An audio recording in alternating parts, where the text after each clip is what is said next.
एक और दिन के लिए प्रभु का धन्यवाद हो कि एक बार फिर से ये समय मिला है कि मैं आप सभी के सम्मुख कुछ विचार के साथ, कुछ वचन के साथ आज मैं फिर से बात करने पाता।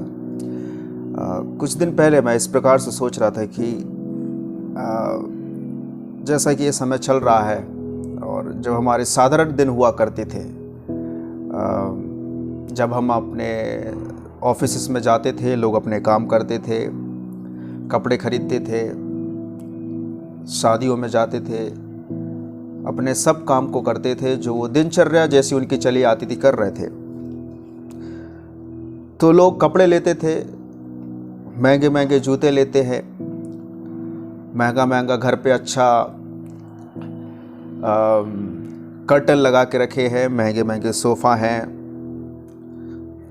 बहुत महंगी कार है, और आपके बच्चे ने शायद बहुत सारे स्कूल में मेडल जीते होंगे, और शायद आपने शादी के लिए बहुत महंगा नेकलेस खरीदा होगा, हज़ारों की साड़ी खरीदी होगी, या फिर बहुत हमारे पास अकाउंट बैलेंस होगा।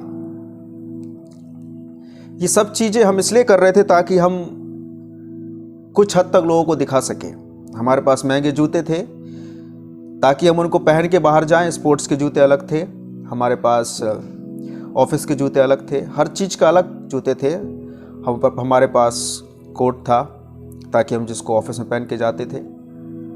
हमारे पास अच्छा महंगा महंगा घर पे सामान था जिससे देखकर लोग आते थे, खुश होते थे। हमारे पास कार थी ताकि हम रोड पर जब चले तो लोग उसको देखकर बोले कि इनके पास कितनी महंगी लग्जरी है या इतनी महंगी कार है। तो ये सब चीज़ें मैंने जानी, ये सब हमारे दिखावट के लिए थी, या हमारे कहीं ना कहीं हमारे मन में एक चीज़ रहती है, एक आशा रहती है कि लोग उसको देख के अच्छा बोले। हमें ऐसा लगता है कि लोग उसको प्रशंसा करें। लेकिन जब हम अभी घर में हैं, ऐसे समय में जब क्वारंटाइन चल रहा है, जब हम घर पे हैं, तो हमारे जूते वैसे रखे हुए हैं, हमारे कोट, हमारी महंगी महंगी, हमारे घर में महंगी महंगी साड़ियाँ, नेकलेस, जो आपके बच्चों के मेडल, सब ऐसे ही पड़ा हुआ है। उसका कोई यूज़ नहीं है, एक्चुअली कोई इस्तेमाल नहीं है। और जो शायद आपने डिग्री ली होगी, फोटो फ्रेम लगा के रखे होंगे, आज वो उसका कोई इस्तेमाल नहीं है। मैंने ये बात जानी कि ऐसे समय में जितनी भी चीज़ें हम किया करते थे वो सब शरीर के भाव में थी, सब शरीर के हिसाब से, शारीरिक लोगों को दिखाने के लिए थी, आत्मा के लिए ज़्यादा कुछ नहीं था। लेकिन अब जब हम घर में हैं तो हमारे लिए ये बात समझना है कि हम अब आत्मा के लिए क्या कर रहे हैं।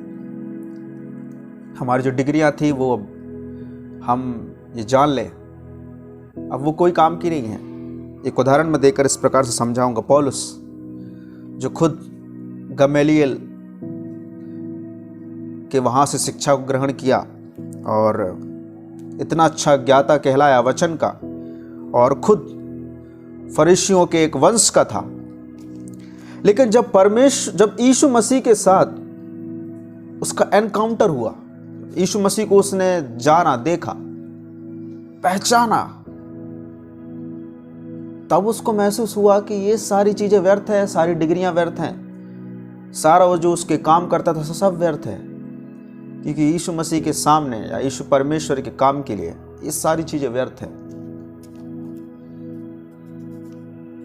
इसी प्रकार कुछ थॉट को मैं, विचार को रखना चाहूँगा। जब इफिसुस में बहुत सताव बढ़ गया, जब पौलुस और बाकी चेले जब इफिसुस में अपने सुसमाचार प्रचार कर रहे थे, जब सताव बढ़ गया, जब वहाँ हुल्लड़ होने लगा, अगर हम 20 अध्याय के 7 से देखें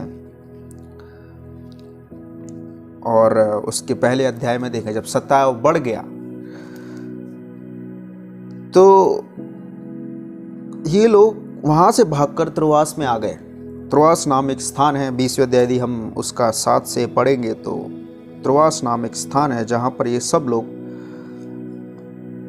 पौलुस वहाँ पर आके और बाकी चेले भी कई वहाँ पर आके रुके। वहाँ कुछ दिन पौलुस रुका और वहाँ 20 का 7 में इस प्रकार से लिखा है कि जब वो जाने पर था, इस प्रकार से लिखा है, सप्ताह के पहले दिन जब हम रोटी तोड़ने के लिए इकट्ठे हुए तो पौलुस ने, जो दूसरे दिन चले जाने पर था, उनसे बातें की और आधी रात तक बातें करता रहा। जिस अटारी पर हम इकट्ठे थे उसमें बहुत दिए जल रहे थे। यहाँ पर पौलुस जाने वाला है इस जगह को छोड़कर, लेकिन फिर भी वह परमेश्वर के वचन को फैलाने पर है। वो प्यास है उसके पास कि वचन को फैलाए।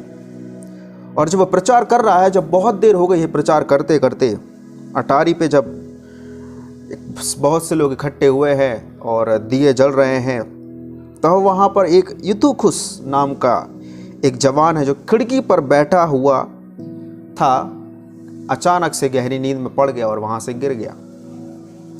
यहाँ पर एक बात समझने की है कि जब वचन प्रचार पौलुस कर रहा है और जब वचन जोरों से चल रहा है, पूरी रात हो गई, रात तक होने के लिए प्रचार पौलुस अपने पूरे आशा के साथ, पूरे वो सामर्थ्य के साथ प्रचार कर रहा है। जब सब लोग सुसमाचार प्रचार सुन रहे हैं, तब वहाँ पर ये जवान सो रहा है। ये कुछ और नहीं हमारे जीवन को दिखाती, हमारी कलीसिया और हमारे स्वभाव को और हमारे आत्मिक जीवन को दिखाता है। जब वचन का प्रचार चलता है, जब हम वचन को सीखते हैं, तब एक ऐसी अवस्था के लोग होते हैं, एक दूसरी कैटेगरी ये होती है कि लोग सोते हैं। तो कुछ जवान मनुष्य सो रहा है, बाकी लोग लो लगाकर उस वचन को सुन रहे हैं। तो जब ऐसे समय में जब हम भी इसी प्रकार वचन में मनन कर रहे हैं, जब हम सब लोग इसी प्रकार वचन को सुन रहे हैं, निरंतर घर में बैठे हुए हैं, तो हम मन में पहचाने, क्या हम सो रहे हैं उस यूतुखुस के समान, या बाकियों के समान हम जाग रहे हैं, या बाकियों के समान हम वचन सुन रहे हैं।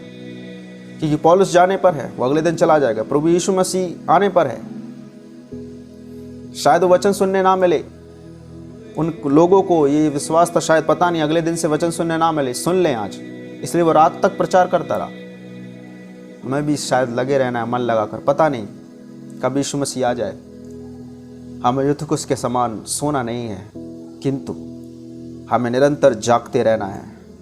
हमारी सारी पोजीशन, हमारी सारी बिलोंगिंग्स, जो कुछ भी हमारा था, सब यहीं रह जाएगा। सिर्फ हम हमारे संग अपने आत्मिकता और हमारे जो हमने यहाँ पर काम किए हैं आत्मा में, सिर्फ उनको लेकर जाने पाएंगे। प्रभु आप सभी को इन वचनों के द्वारा आशीष करें।